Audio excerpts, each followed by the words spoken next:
हाय दोस्तों, good morning.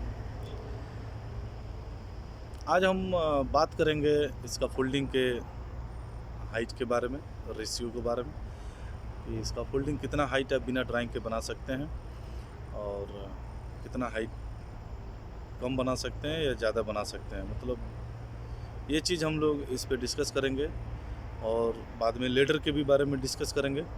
सबसे पहले फोल्डिंग के बारे में जान लेते हैं। ये उन आदमी के लिए बहुत अच्छा है कि जो इंटरव्यू में अक्सर जाते हैं।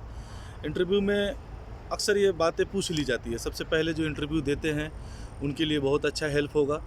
अगर जो हमारे वीडियो को देखेंगे तो उनके लिए काफ़ी कुछ मालूमातें हो जाएंगी। अगर जो उन्होंने कहीं इंटरव्यू जाने के लिए है तो कहीं इंटरव्यू है तो ये चीज़ अक्सर फोल्डिंग के बारे में पूछा जाता है। तो इसलिए आप हमारे वीडियो को लाइक करें, शेयर करें, कमेंट करें और सब्सक्राइब भी करें।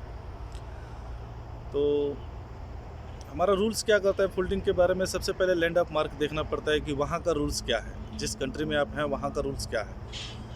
जैसे हमारे यहाँ पे ये यूएई में क्या रूल्स है कि आप 10 मीटर के एबोव नहीं जा सकते।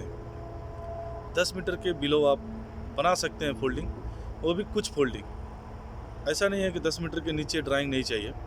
10 मीटर के भी नीचे अप्रूवल ड्राइंग चाहिए, लेकिन वो कुछ फोल्डिंगों के लिए होती है। जैसे हैवी ड्यूटी वर्क होता है, कोई हैंगिंग इसका फोल्डिंग होता है, कोई हैंगिंग स्टेयर केस होता है, या इवन स्टेयर केस के लिए लाजिम ड्राइंग चाहिए। क्योंकि जो हमारे क्लाइंट होते हैं साइट पे सेफ्टी के द्वारा इन लोग की तरफ से रिक्वायरमेंट होता है कि स्टेयर केस का must be need to drawing. So आज इसके बारे में यही हमारा है डिस्कस कि आपके लिए ये इजी हो जाए। जो हमारे भाई इंटरव्यू के लिए जाते हैं उनके लिए यह अच्छा चीज़ हो जाएगा जानने के लिए कि आप कभी भी कोई फोल्डिंग बना रहे हैं तो उसको आप किसी भी फोल्डिंग को बनाने के समय आप 10 मीटर के बिलो हैं तो आपको कोई प्रॉब्लम नहीं है, लेकिन 10 मीटर के ऊपर आप जा रहे हैं तो ड्राइंग चाहिए। किसी ने आपसे पूछ दिया ये बात कि कितना मीटर के बाद से ड्राइंग का रिक्वायरमेंट होता है तो आप इजी बोल सकते हैं सर 10 मीटर का एबोव जाने पे ड्राइंग लाजिम चाहिए। उसके बाद अब इसके अंदर भी कुछ सिस्टम है, जैसे कि लाइक दैट आपको फोल्डिंग बनाना है, एग्जांपल 8 मीटर ही, तो आप 8 मीटर में सबसे ज़रूरी क्या होता है, उस फोल्डिंग की लेंथ कितनी है, विड्थ कितना है और हाइट कितना है, लंबाई, चौड़ाई, ऊंचाई। तो सबसे मस्ट होता है चौड़ाई पे। लंबाई हम लोग 3 मीटर कहीं रखते हैं, कहीं 4 मीटर रखते हैं, कहीं 50 मीटर रखते हैं, कहीं 100 मीटर रखते हैं, लेकिन चौड़ाई एक ही होता है जो प्लेटफार्म काम करने के लिए अक्सर अपना जो लेजर का साइज है वो। एग्जाम्पल में क्या बता रहा है कि 1 मीटर 20 सेंटी का अगर जो आपने लेज़र लगाया हुआ है तो उस लेज़र के हिसाब से आप 6 मीटर उसको कंटिन्यू नहीं लेके जा सकते हैं। एबोव 4 मीटर का 4 मीटर के ऊपर नहीं लेके जा सकते हैं, क्योंकि हमारा रेशियो बोलता है कि इसका फोल्डिंग 1:4 का चलता है। उसके ऊपर आप जाएंगे तो लाजिम उसकी चौड़ाई और बढ़ानी पड़ेगी। तो आप इसके सिंपल सा एक ही तरीका है कि आप किसी को आंसर भी दे रहे हैं तो 1:4 का हम लोग रेशियो लेके जाते हैं। जैसे कि आपने मान लीजिए कि 1 मीटर बाई 2.5 मीटर का आपने फोल्डिंग बनाया, उसका लेंथ 2.5 मीटर है, विड्थ 1 मीटर है और हाइट 6 मीटर करना है। तो हमें हाइट से इस हिसाब से हम 4 मीटर जा सकते हैं, लेकिन वहीं पे हम उसकी चौड़ाई और बढ़ा दें। अगर जो उस फोल्डिंग की 2 मीटर हम चौड़ाई कर दें तो आप उसका रेशियो निकालेंगे 2 मीटर का, तो हम लोग 8 मीटर तक जा सकते हैं। तो ये हिसाब से फोल्डिंग हमारा सेफ रहता है। किसी भी कंडीशन में वो खड़ा रहेगा, आपको गिरने का डर नहीं रहेगा, इसका फोल्डिंग पलटी नहीं होगा। तो ये सब चीज़ का ख्याल करना पड़ेगा आपको। अगर जो ये इस तरह का आप बना रहे हैं फोल्डिंग तो ये रेशियो फॉलो करें। किसी को आप आंसर भी दे सकते हैं कि सर हम 1:4 का रेशियो यूज करता है, लेकिन स्टेयर केस है तो उसका ड्राइंग यूज करना पड़ेगा। अगर जो आपने उसी टाइम एक मोबाइल इसका फोल्डिंग है, उसका प्रोसीजर दूसरा हो जाता है। यानी आपसे कोई पूछ सकता है मोबाइल इसका फोल्डिंग का प्रोसीजर क्या है, तो उसका रेशियो थोड़ा हट के होता है। यानी इनडोर में आप 4:1 कर सकते हैं, आउटडोर में 1:3 कर सकते हैं। यानी इनडोर में 1:3, वही सेम मोबाइल इसका फोल्डिंग आउटडोर में 1:4 हो जाएगा। यानी किसी बंद कमरे के अंदर, किसी रूम के अंदर जो चारों तरफ से बंद है, वहाँ कहीं भी गिरने का डर नहीं है, कोई भी आउटर एज प्रोटेक्शन नहीं है, तो उसको बंद कमरे के अंदर इनडोर बोलेंगे। उसके अंदर में हम लोग मोबाइल इसका फोल्डिंग को 1:3 यानी 1 मीटर बाई, आप 1 मीटर के बना रहे हैं तो 3 मीटर तक लेके जा सकते हैं। वहीं आउटर में हमें ज़्यादा फेस करना पड़ता है, इसलिए आप उसको 1:4 कर सकते हैं। सॉरी, मतलब 1:4 इनडोर में कर सकते हैं, आउटडोर में 1:3 कर सकते हैं।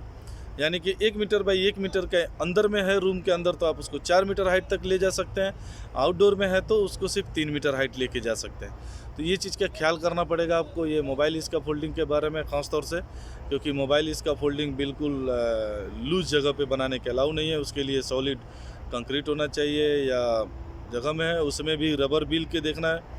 आप किसी कंक्रीट के ऊपर रबर बिल नहीं यूज कर सकते हैं, बेटर, क्योंकि रबर बिल कंक्रीट पे लग के कट जाते हैं। रबर बिल अक्सर ज़्यादा टाइल्स के ऊपर यूज होता है, और कास्टर बिल आप कंक्रीट के ऊपर यूज कर सकते हैं, कास्टर बिल। और कभी भी हैवी बिल यूज करना चाहिए कपलॉक सिस्टम में, क्योंकि कास्टर बिल कम से कम 7 इंच का होना चाहिए, 8 इंच का होना चाहिए और अच्छा है, 7 इंच से नीचे ना हो।